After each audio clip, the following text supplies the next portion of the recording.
Oh, thank jeebies. Another YouTube video talking about game journalism. Quick, give this man a Pulitzer. Now, why am I making this video, one might ask? Well, one might also ask why you're watching this terrible video. I got it! It's time to stop! Because it's 2020, and we're still talking about review scores like they're the word of Xenu. This whole shebang was prompted by IGN and GamerPods reviewing Battle for Bikini Bottom Rehydrated lower than my serotonin levels. But forget about all that for just a second.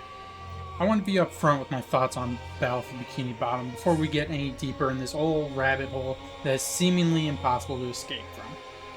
I absolutely adored this game as a kid, and honestly I still do. It's every bit as charming and witty as the first 3 seasons of the show, which anyone that knows anything knows that those first 3 seasons of SpongeBob are the fucking best, and everything after that's garbage. The remastered looks and sounds amazing, except for the guy that got to do Mr. Krabs. Now, he very well could be talented, but this ain't it, Chief. Hey there, SpongeBob. As a faithful crew member of the Krusty Krab, you've been, promoted to head shiny object collector. SpongeBob, this flapping robot crisis is making the Krusty Krab lose money like a sinking ship. No money means no more Krusty Krab. No more Krusty Krab means no more fry cooking for you. Now, no one is saying this game or the original are perfect.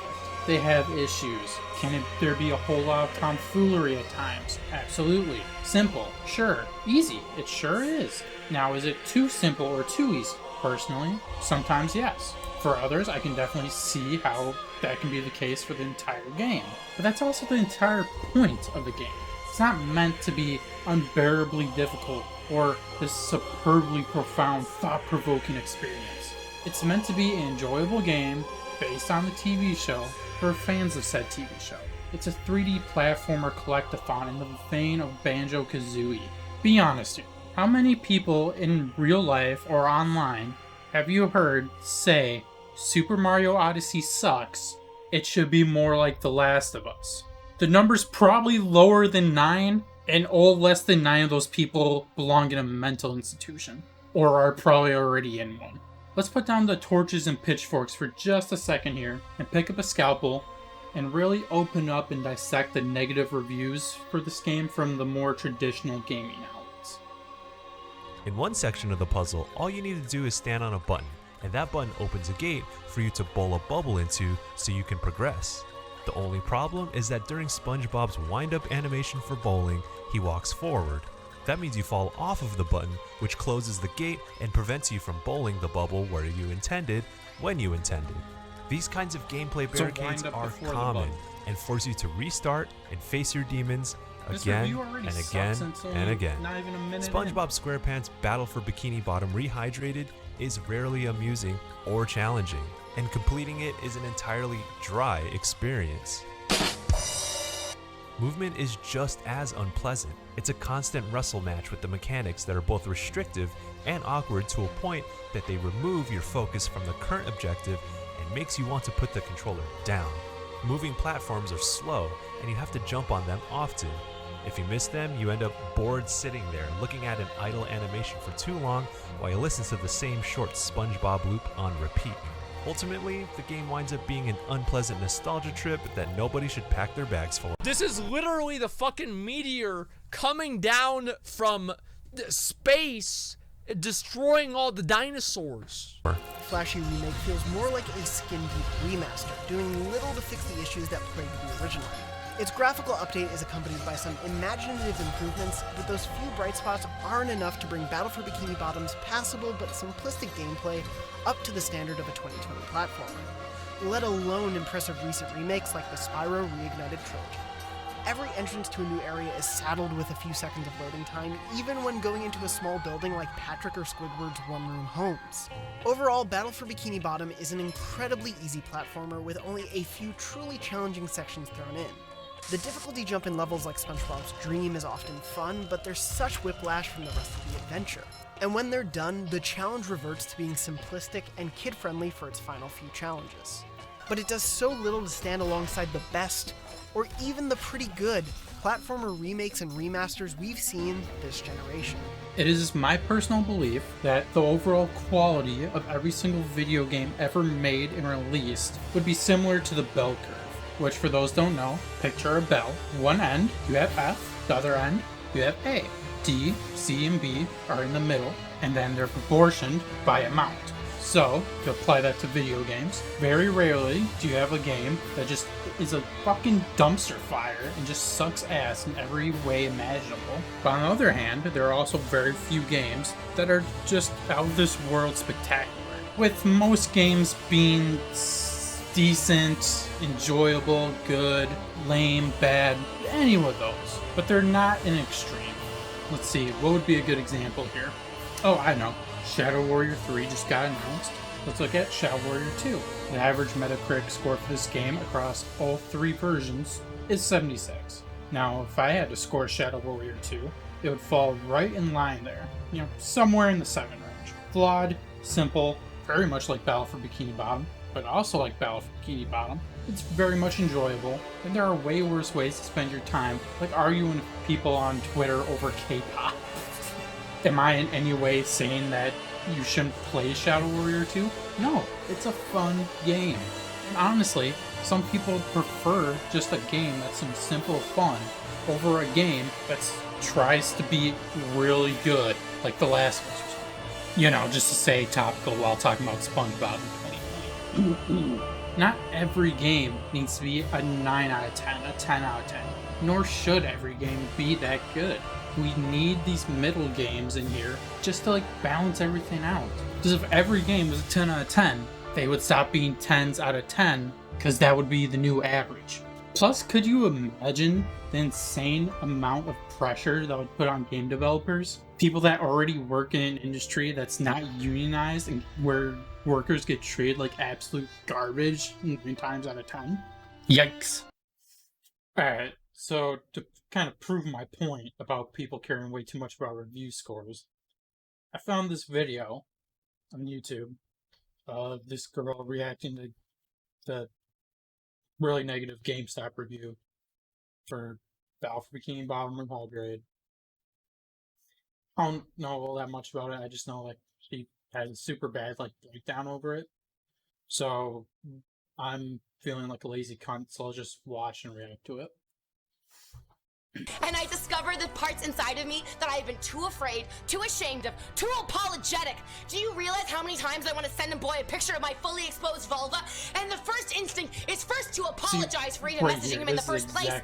I want to say, I'm sorry that I'm bothering you. I'm sorry that I'm messaging you. I'm sorry that I'm texting you. I'm sorry that I'm DMing you. I'm sorry that I'm talking to you. I'm sorry that I'm caring about you. I'm sorry that I'm trying to figure out who you are, because all I want to do is open up enough dialogue so that I can expose everything about myself. The only thing that I want to do is expose who I truly am to you. But I feel subconscious because people tell me that I'm fake, and people tell me that I'm faking these things, and that I'm psychotic, that I'm ADHD, that I'm on drugs, that I'm all these terrible things that I'm not. What is actually happening is that I love being here. I love being on Twitch. This has been a dream of mine for so many years that I'm embarrassed to talk about it. Can you imagine meeting a boy that you want to fuck, and the first words out of your mouth are, all I want to do is be a famous Twitch streamer? He's never heard of Twitch. He just wants to put his dick in you, and you're talking about Twitch?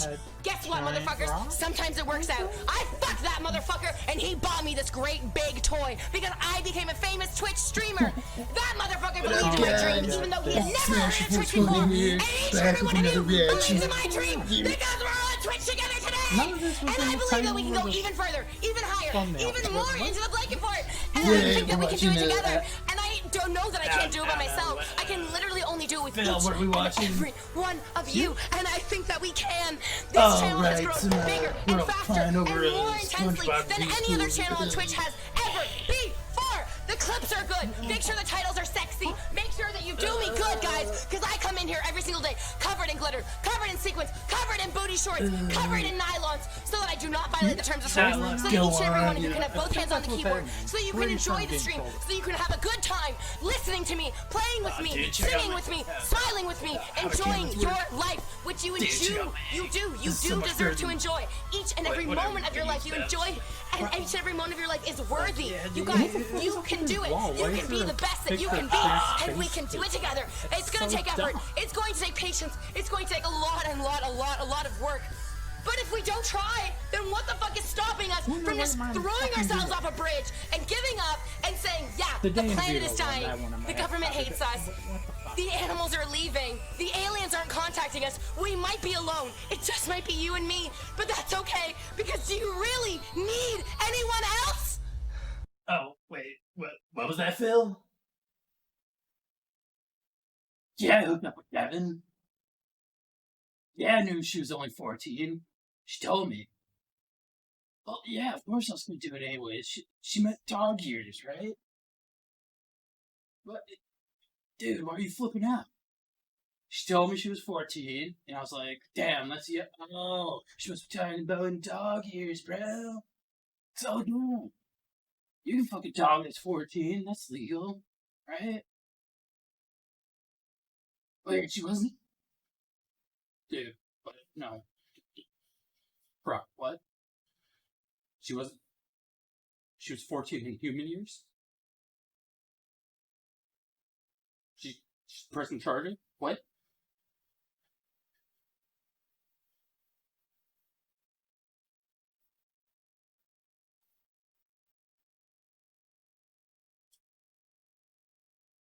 Dude, what the fuck am I gonna do? What the fuck? Dude, fuck, I'm going to prison.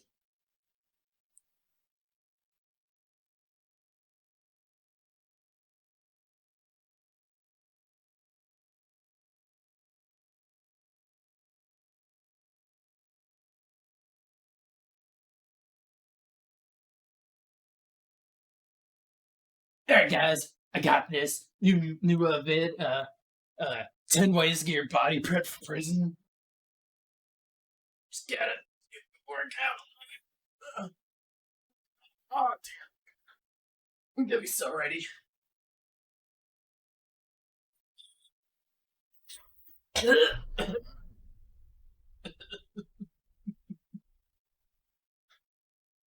Phil, turn it off. Just shut it off.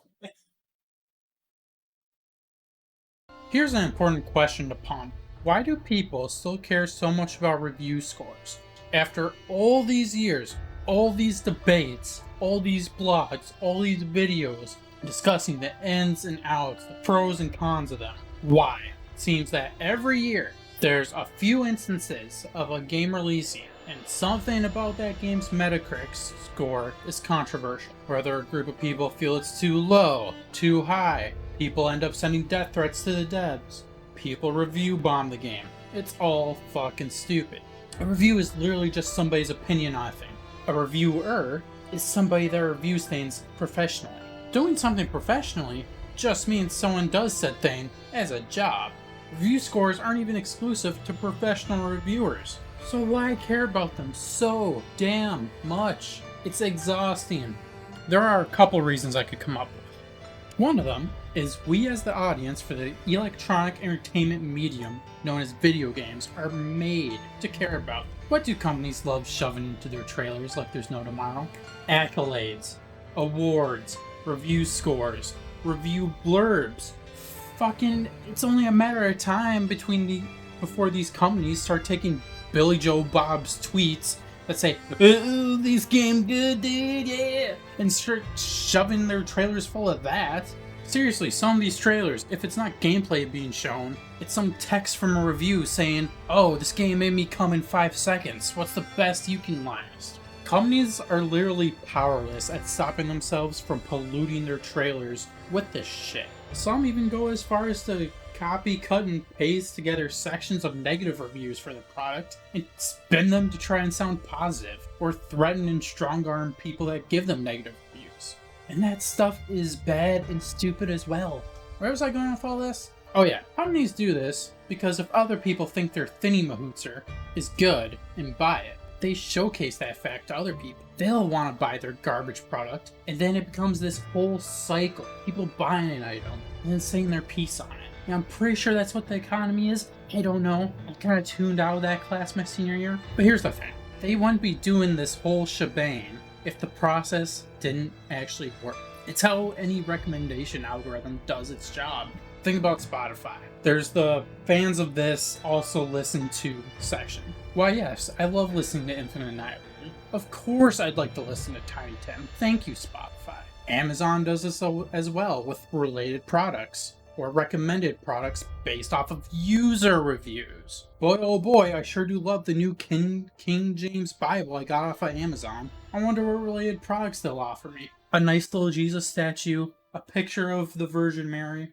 Oh, an Ass Clapper 3000 silicone ass masturbation sleeve? Wonderful. See, it's not exclusive to video games in any way. Review scores are quote-unquote important to any product because it helps them sell more product. Unfortunately, it seems all the constant and very real oppression gamers face on a daily basis makes their tiny peon brains that much more sensitive to big numbers. So they see a big number and their brain literally shuts down, so they go, ooh, good, which is a beautiful segue into my second point. A good portion of humanity, even after all these years of evolution, still have itty bitty little monkey brains. And most of those people like to feel right/superior and hate feeling inferior or wrong. When someone doesn't like a thing, someone with this mind likes, makes them feel like their opinion is wrong, which in of itself is wrong.